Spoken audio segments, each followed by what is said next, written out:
What does it take to rewild one of the largest watersheds in the world, representing 1/3 of the United States?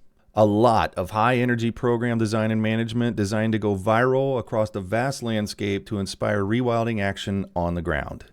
Listen in as I touch base with Kelly Borgmann about the Heartland Rewilding Program's challenges and achievements to date, and learn how you can get involved in connectivity and recovery work in the Mississippi River watershed.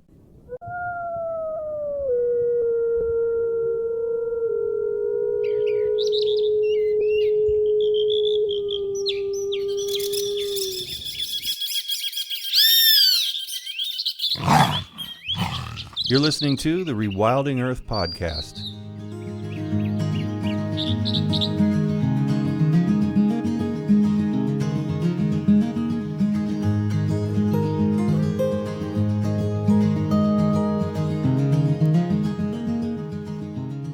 If you love the work that the Rewilding Institute is doing, please consider donating at rewilding.org. And be sure to sign up for our weekly newsletter while you're there.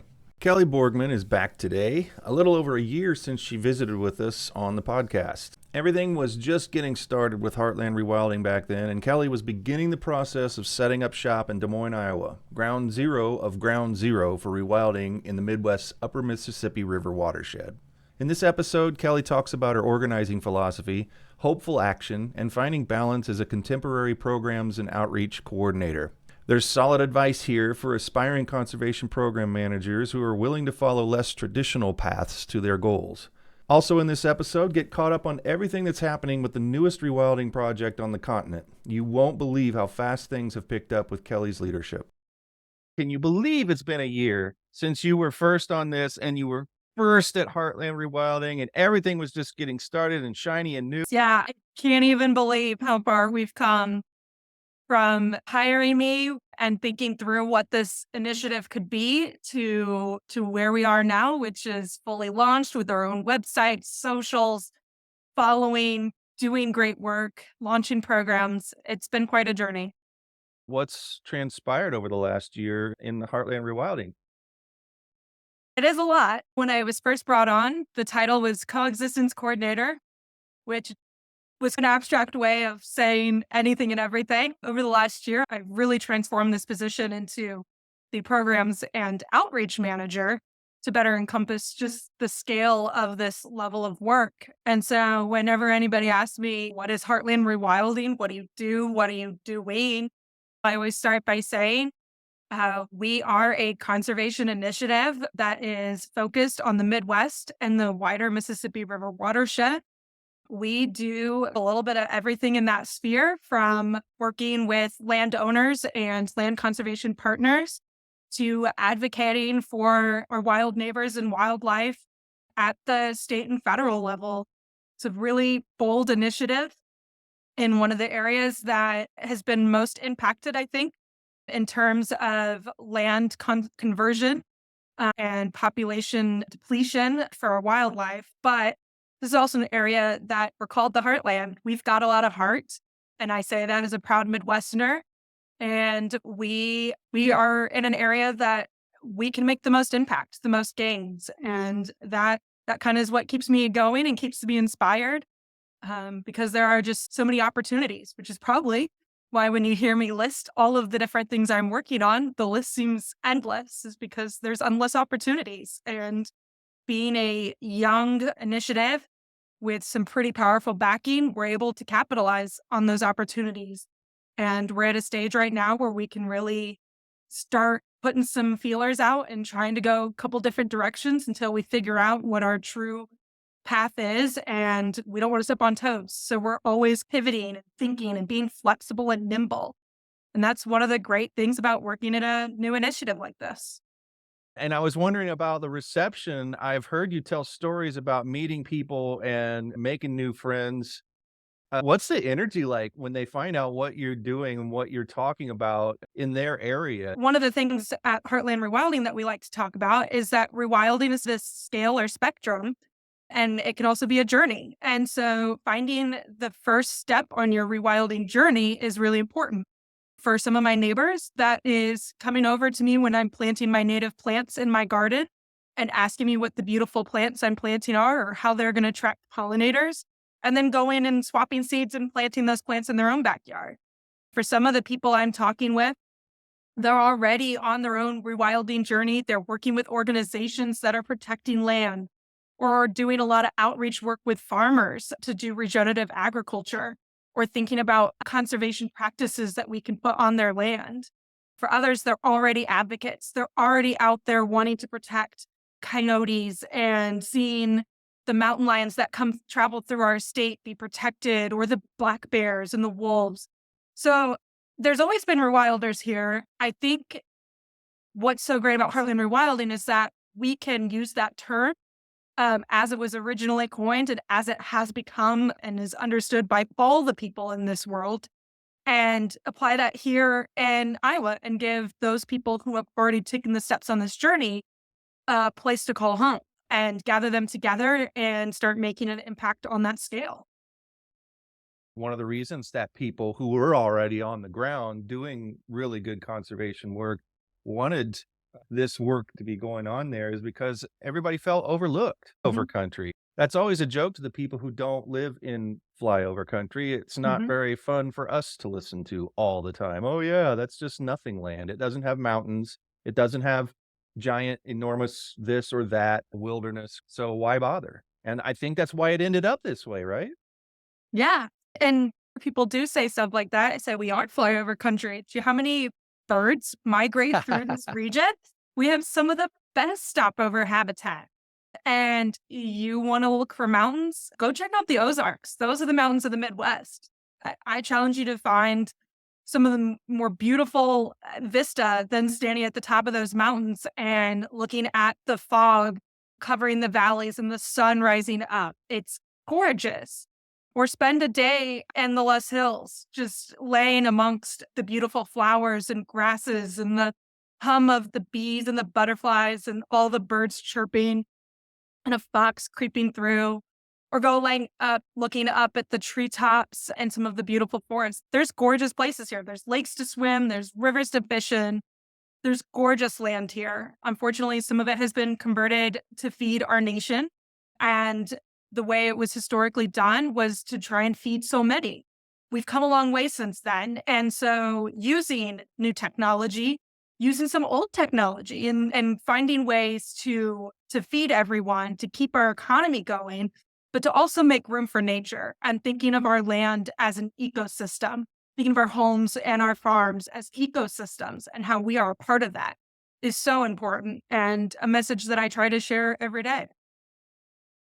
You have come to a big inflection point for this new program. What's that all about? Yeah, so we're calling it Connect the Heartland because as we were going through our first 6 months, so we launched Heartland Rewilding officially as a public initiative in September of last year, World Rivers Day, which we thought was appropriate given the Mississippi River watershed. We're thinking about what's been going on. What are some themes that we're seeing crop up? And connections and connectivity are really important. And so we wanted to capitalize on that by naming our campaign after it. So Connect the Heartland really wants people to start thinking about not just what connects us to nature, because that is so important. And sharing that, if there's one thing that I can tell everybody listening to this podcast right now to go and do that will make a huge difference, it's going and telling people what connects you to nature. Because sharing our personal stories and sharing what we find so valuable and impactful and meaningful in nature inspire others to find their own connection or to share that in return. And that builds a network of compassion and caring and respect that is just so important for this movement. So we really want to explore that idea, but also connections in nature are important. And that's a key cornerstone of what we're trying to do at Heartland Rewilding. We envision our 3 focal regions, the Les Hills, the Driftless, and the Ozarks. And we envision not just as core habitat areas, core wilderness areas, which we hope to get them to in the coming decades, but also as key connectivity nodes. So if we can envision, and we've seen it through mapping, and we're going to be working with TRI and your guys there to build these maps to really look at how can we connect these regions? How can we connect the Driftless to the Superior Forest area and the Boundary Waters and larger Canada? How can we take that Missouri River corridor that's coming out of Montana and coming down through the Lost Hills and that flyaway and hooking across the state of Missouri and hooking into the Ozarks, which is also connected to the forest in Illinois and Indiana. There's all these connectivity pathways that are going through this watershed. And so we wanted to highlight those as well through the campaign. And then just highlight the connections between everything. Again, we're all living as part of Earth's ecosystem. We're all connected in some way, way, shape, or form to the Earth, to each other, to all life here on our planet. And so we really wanted to build this campaign around that idea. So we launched the campaign officially in March, and we've been doing a lot of cool stuff around it. We've been doing some in-person events. So I had a trivia night here in Des Moines. We had a fun turnout and a great night, meeting new people and answering some pretty tough trivia questions and just having a great time. We've also got right now ongoing a webinar series that's really fun. So last week we had our first webinar. Some wonderful folks up at Superior Bioconservancy. They're some of the original beaver believers. They joined us to talk about some of the ultimate rewilders, which are beavers, our ecosystem engineers, and how beavers can improve hydrology and biodiversity and climate resiliency. And so that was really fun. Next month, we're going to be talking with Will Stolzenberg, the author from Heart of a Lion, and Liz Hilliard from Wildlands Network, and some of the wonderful folks at Mountain Lion Foundation about mountain lions in the Midwest, which is a pretty hot topic right now. We're seeing a lot of dispersing males start coming through the Midwest and taking unusual pathways. So that's going to be a wonderful, wonderful conversation. Again, that's May 25th. Then in June, our friends at Project Coyote are joining us to talk about coyotes and other carnivores in the Midwest. We've got a really cool presentation about bison going on in July. And then we're going to be talking about wolves in the Great Lakes in August, all as part of this series.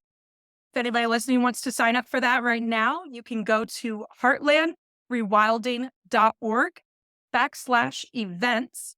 I believe right now it might be the whole series that is under events, but if not, it's the beaver one. And if you click on that, you should be able to register for all of the events or webinar series. And we'll get you on the list when we get those announced. We're also doing all kinds of fun stuff. We've got a peer-to-peer contest going on, challenge, asking people to reach out to their network to help raise some money for some of that mapping activity we were talking about, as well as some of our programs, which we officially launched after our first 6 months. We've got Reconnecting and Rewilding the Heartland, which is a program that's going to focus on our focal regions and our rewilding and land outreach efforts. Some cool stuff that we're going to be announcing this summer. Sign up for our 18th or sign up on our socials to follow that story and see that as it's evolving. And then our other program is Coexisting with Wildlife, which focuses on our advocacy work, as well as our coyote-friendly communities, wildlife-friendly communities plans, where we partner with communities, cities, to help them acquire the tools that they need to help their residents coexist with wildlife, rather than investing funds in non-lethal methods, which don't work and only increase conflict. So that's where we're at. And as you said earlier, it's a lot. It's a lot going on, and it's a lot still to come. But there's a lot of things that connect us, and that we want to capitalize and focus on those things. What blows me away by what you just said is that's a fraction of what's going on and has happened by you in the short time that you've been here. And your energy, although you have made it clear at times you've got to protect your energy. You have a raging garden outside your house just to get out and get away and have some time to yourself. And I think that's really good for balance and everything. But what you do with that energy just blows my mind. And I thank you very much for it. It paints a picture of, I don't know, in some ways it feels like there's more potential than in other places where everybody's traditionally been excited about things. And they've been on National Geographic, and David Attenborough's talked about them and everything. And I don't know, there's something about this, about your energy and the energy you're describing other people in the region having for connecting, rewilding, that is fresh and new and exciting. And I don't know how better to explain it. Yeah. And I think that's what gives me a lot of hope, because as much as we all like to think we are each unique and special, and we all are, it's that I know that there are 1,000 more me's out there doing this work every day and bringing the same passion and professionalism and integrity to this work. And so whenever I get a little bit down about the latest climate change report, or I drive past a place that used to be a beautiful prairie or forest, and now I see it's being logged and turned into housing, I have to keep remembering that there are more people out there than just me doing this fight. There have been people like me for decades and hundreds of years fighting this fight, and there's going to be people after me. And the best thing I can do is, like I said, share my connections, grow my connections, share what inspires me, and help. You talk about me being young, but there's people coming after me. I've got interns I'm hiring for this summer. And I think every day about how I need to be a good mentor for them and how I keep them inspired and keep them with a healthy work-life balance so that they don't burn out, so they keep doing this work. And you know how cats multiply or rabbits multiply? It's like we can multiply the amount of people doing this work and carrying that passion forward to try and really make a difference. And if we all do our best and we all try and we're all caring, we'll get there. We will make a difference. You're listening to the Rewilding Earth podcast. From humble beginnings to global conservation phenomenon, the rewilding movement continues to grow and thrive amid the greatest ecological challenges our planet has faced in 65 million years. Here's how you can join us and help return balance to nature. First, go to rewilding.org and subscribe to the weekly digest to keep up on the latest rewilding news, interviews, and art. Second, consider donating to support the Rewilding Institute's mission to rewild North America and beyond. And for extra credit, please like, subscribe, and share this podcast to help spread the word. Thanks so much for your support. Yeah, it's like the energy for this is a raw material, a raw and innate desire for people to get involved in some way, to do something on any scale, to just feel like they're doing some action instead of reading headlines all the time and seeing really depressing things on social media or signing petitions, which is nothing wrong with signing petitions. But after a while, you want to get your hands dirty. And I think what's happening is it takes energy to refine a raw material into something not raw, something purposeful or whatever. And so it's your energy and the 1,000 other like you that's required to take that raw enthusiasm, mold it into campaigns and action and activity on the ground. And without both of those, this doesn't happen. Yeah. And you're using an energy metaphor and a mining metaphor, but those are basically non-renewable energy sources. And I think we have to take care to make sure that this passion, this energy, this enthusiasm is a renewable resource that keeps coming forward. And that's why you said, as you mentioned, I work hard to protect my work-life balance through gardening. I do agility with my dog and go on lots of hikes with friends. And I lean on those friends and colleagues. Fran, my colleague who works up in Madison, he's the other full-time heartland rewilding person. And we talk pretty much every day, not just to coordinate work, but to support each other. We've got special they're not quite even staff meetings. They're just, we call them water cooler hours, where we can put on funny filters on our Zoom account and just get a laugh and share what's going on in our lives and support each other to try and keep from burning out. And then my wonderful family, my mother is executive director of a small land trust back in Indiana. And everything I know about managing and running an initiative like this, I learned from her. And she's also the first person who inspired me with nature. I grew up with horses and we'd go on trail rides and she'd point out this or that flower, or we'd talk about trees and hearing the birds and studying nature. And at the time she was actually a pharmacist, but she's the person that inspired me and inspired my love for nature. And then she and my father and my siblings were so supportive when I decided to go into wildlife and conservation and nonprofits, which is traditionally not a high earning field. And they were a little concerned for that. But they have supported me emotionally, sometimes financially, through this journey so that I could get to this point and stand on their shoulders and stand side by side with my team and make this difference. One of the other things that I think is really cool is the ideas that you and others have come up with. I have a feeling that you're just behind absolutely everything. But I'll include others in case they were. But like having trivia nights and having fun meetings and I think you did something with a brewery in partnership with a brewery and had some fun. Is that part of the trivia night thing, or is that a whole separate? That is upcoming. We're trying to work with local breweries to get some fun, more in-person events going on this summer. We always try to have fun. That's our goal, not just with this campaign, but in everything we do. When we first were really thinking about Heartland Rewilding and what it was going to be, what our goals and vision and what our voice was, at the core of it were two things. One, it needs to be fun because people are willing to listen and talk and engage with you when they're having fun. And two, that we needed to always be inspiring positive action. Because I feel that so much of the news these days, so many of the organizations these days, they're sharing all of the bad things that are happening. All these species are disappearing. The climate is warming. And those are important messages. Don't get me wrong. But it doesn't always inspire positive action. It may have at first because we all wanted to change things around. But when it's ongoing every day for months and years, it wears on you. And all of a sudden, you're not feeling inspired. You're feeling defeated. And so when we were thinking about Heartland Rewilding, it needs to be fun and we need to inspire positive action. And so we keep that at the core when we're thinking strategically, when we're thinking about events and outreach and communications. And a lot of that, as the program and outreach manager, I am behind, but I could not conceive of all of this without my team. We do a lot of brainstorming and thought action meetings and all of that. There's a lot that goes on behind the scenes to make all of these things happen, and they are a large part of that. And so we always keep those kind of at our core of our discussion. Is this going to be fun? Not just for the people attending, but for us as well.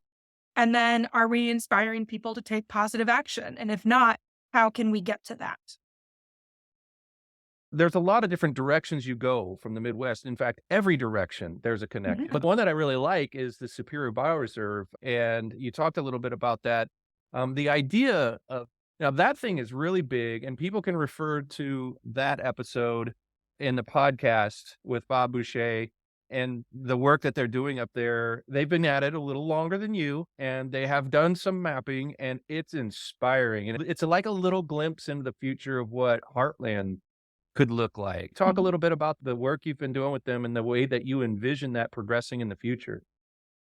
Yeah, I was aware of Superior Bio, Bob, and his work prior to joining Heartland Rewilding.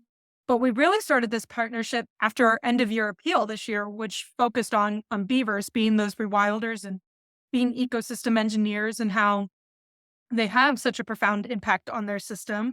And then we talked all about some of the other most prominent ecosystem engineers, which are humans, and the impact we have and how we need to take a little bit of a lesson from the beavers in being a little more balanced in how we impact that ecosystem.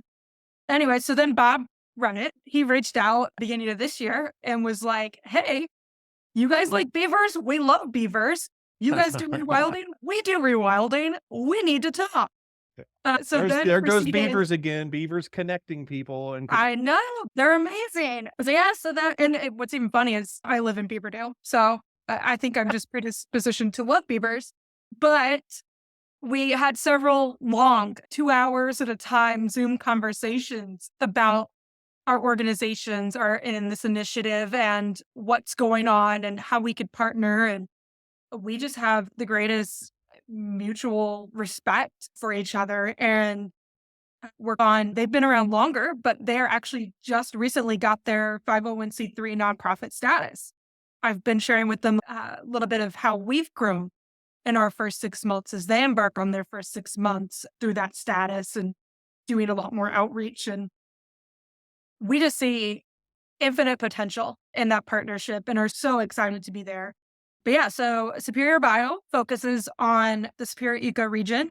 That includes all of the wonderful forests and wetlands and river and floodplains around the Northern Great Lakes region, which technically is not part of the Mississippi River watershed. It's its own watershed. But we still, one of the few things that aren't a part of the Mississippi watershed. That's I really know, weird, actually. right? That's an outlier.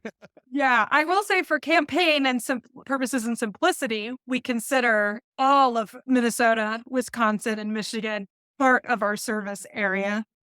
But with only two of us, Fran and myself, as full-time dedicated staff to the Midwest, that's a huge region. We do not have all the resources, time, and capacity to do all of the work. And so working with Superior Bio, we're going to be able to share some of the duties.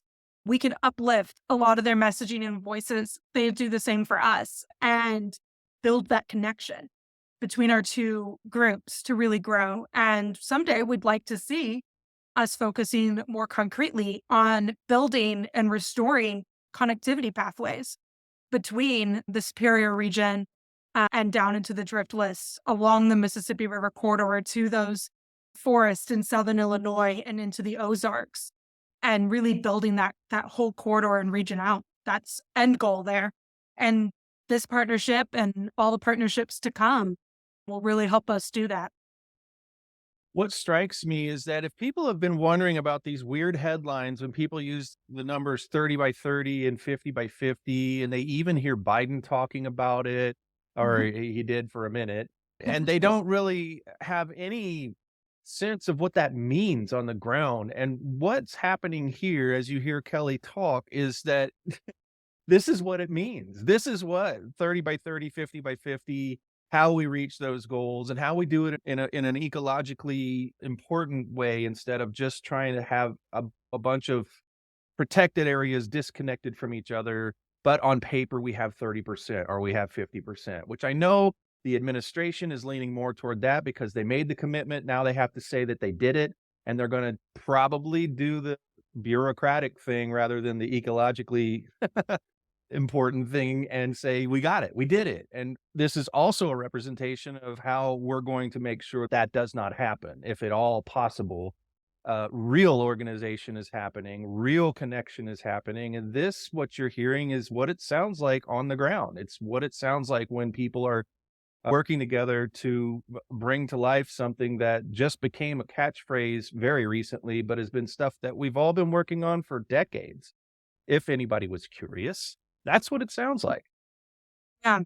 And it sounds like the work I do every day, where I talk to people about these, where I talk about that scale and finding your first step onto your rewilding journey, where I go out and I try to meet with landowners and producers and talk about precision agriculture and talk about conservation practices and regenerative farming, prairie strips, and all these other things. It's what it sounds like when I go and talk to legislators or do tabling at a kids' science fair or at the library. It's inspiring positive action. It's inspiring people to take a look at what connects them to nature and think on what they want their future on this planet to be like, what they want the future for their children or their family or whatever to be like, and helping them see the future that we can have where both humans and wild nature thrive. Not just here in the Midwest, not in the West, not just in the East, but across all North America. I imagine somebody's listening to you right now going, man, she's got a cool job. How do I do that? How do I get into that? And what would you say to that person? Is that part of the future you look at when you say this is spreading around this watershed and it's really taking root in a lot of different places? And I can envision a time where maybe the whole watershed is covered with people who have an area to take care of, they organize for, and it really does actually get to covering this the whole area. Yeah. If there's anybody out there who wants to follow in my career footsteps, the first bit of advice I guess I'd have is don't be afraid to take a job at a weird place or that maybe doesn't quite fit the exact end career you have in mind. The more and more I talk to people my age or a little older in this field, the more I realize one of the things we have all in common is that we have a nonlinear pathway to this career. I originally thought I was going to be a vet because when you live in rural Indiana and you happen to like animals, everybody tells you to be a vet. I realized after my first semester or first year at Purdue University, that wasn't the future for me. I then switched majors, and then I took a semester off school to really figure out what I wanted to do. And then I actually went and finished up my degree at Ball State University while working 3 jobs and doing all kinds of stuff to build my experience, taking classes like professional writing and entrepreneurship to really just explore and build skills in different areas. I worked those 3 jobs because I was saving up money, and I went and I lived in South Africa as a field researcher and field guide for a while, studying elephants, lions, cheetahs, all of it. I came back to the States and worked for the Fish and Wildlife Service, studying manatees and how people in Crystal River, Florida, one of the only places in the world where you can legally interact with manatees, looking at how people were interacting and using the spaces around the refuge. I then was a cowgirl for the National Park Service up in Montana. I, no joke, lived in a defunct prison for a summer as I rode a horse around and talked to people about the Old West at a small historic site and learned the skills of interpretation. I spent time as a snowboard instructor, a conservation educator, just about all of it before finally deciding to go back and get my master's to focus on policy and nonprofit management and natural resources management, because through all of that, I discovered that my love for this field did not lie in strict research. It inspires me every day to get up and take that research and talk to people about it and to share this message. And I happen to be an extrovert and a people person, typical loud Midwest girl, very polite, but not afraid to talk to the person behind me in line. And so that fit what I wanted to do. And so if that is you, and this is something you want to do, go out and explore. Don't be afraid to take a job at a weird place. As long as they're going to give you enough money to live on and maybe a place to sleep, no matter how spooky and weird, go get the experience. Go have fun. I spent my 20s traveling and having crazy adventures. I've got wonderful stories to tell around fires, parties, and it serves me well now that I'm in my 30s. And I can get a job with benefits and work from home and have a place to garden and friends to hang out with and enjoy my life this way. Yeah, the more and more I talk to people who are in this field, they've got similar stories. So yeah, don't be afraid to speak up. And that, kids, is exactly the process from jump to getting a job like Kelly's. Yes. You might have to live in a prison. You might get to live in South Africa. But I think the point is well taken. You just have to put yourself in the orbit of the things you love, and you don't know exactly what's going to pop up. It was the same trajectory for me. I had no idea I'd end up doing what I did, how I did it. And it was all, you look at it, it just seems like just happenstance, but it was really just always putting myself in the orbit of the places and the people I wanted to be around and the things I wanted to do. And everything else just shakes out. We have mapping coming up. You're working on a lot of different kind of angles with the mapping project. Can you talk about that a little bit? Yeah. Previous mapping that was done prior to this initiative that led to this Heartland Rewilding initiative had identified those 3 focal regions we keep talking about, the Less Hills, the Driftless, and the Ozarks. But now that we're on the ground, now that we're launching that Reconnected and Rewilding the Heartland program and developing our toolkits out a little bit, we need to drill down. So where are the lands that in the hills need to be permanently protected? Where are the lands where we can work with landowners to help stop or slow erosion? Or they're in a floodplain and there's different things we can do around agriculture and land use and land design, landscape design to help them combat some of those problems they're facing, to work with nature. Where are those places that we can grow into conservation easements or the vision of having a backpacking trail through the entire Less Hills? And so we need mapping to look at those areas and to help us find them and find who we need to be connecting with and talking to about these issues. And doing that, replicating that across our focal regions. There's, as we've been talking throughout this whole podcast, it's finding exactly where those connectivity corridors are that we need to be protecting, that we need to be working on so that species can move through.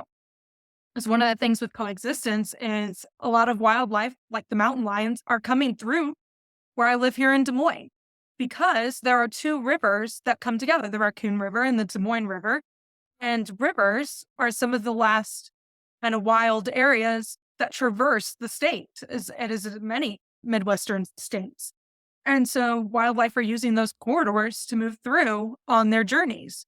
If we provide them other ways that maybe aren't as heavily populated, those are more attractive to the mountain lions than coming up near or through Des Moines and getting stuck in a golf course. And so the mapping work we're going to do is going to show us that kind of scale detail, but they're also going to show us North America and this heartland area and all the air regions it connects to and how those connectivity pathways work.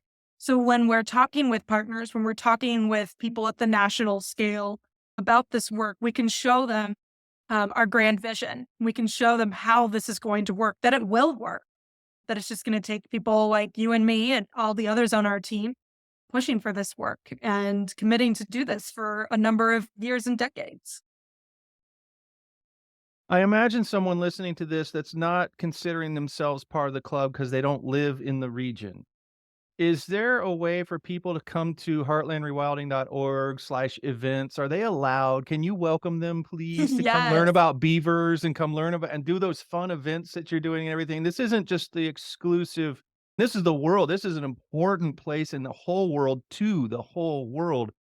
So they get to come to your stuff too, right?